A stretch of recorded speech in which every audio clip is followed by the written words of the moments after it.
بسم اللہ الرحمن الرحیم۔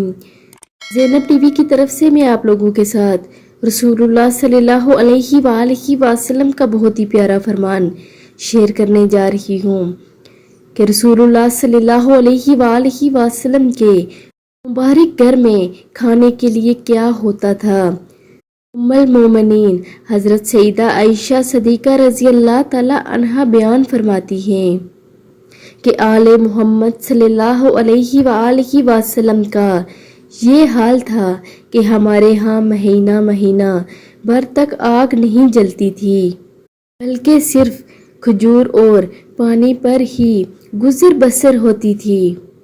یہ تھی میرے نبی پاک صلی اللہ علیہ وآلہ وسلم کی زندگی کہ انہوں نے بادشاہت میں بھی فقیری اختیار کی۔ اللہ رب العزت ہمیں حدیث پڑھ کر اس پر عمل کرنے کی توفیق بھی عطا فرمائے، آمین ثم آمین۔